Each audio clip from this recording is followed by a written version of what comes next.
باسی هەموو ئەو بەشانەمان کرد کە پێویستە لە کابینەکەدا ئێمە لەسەری ڕێککەوین بە تایبەتی مەسەلەی سیڤی ئامادەکردنی سیڤی کاندیدەکان کە لە وادەی خۆیدا پێشەوەی وادەی یاسایی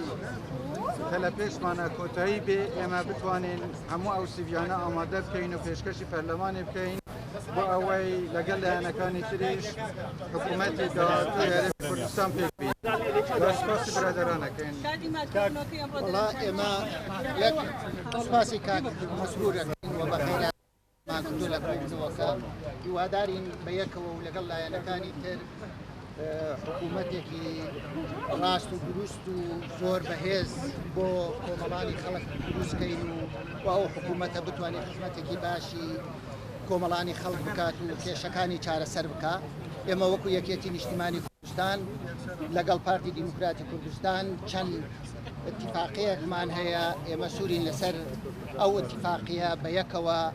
بەندەکانی جێبەجێ بکەین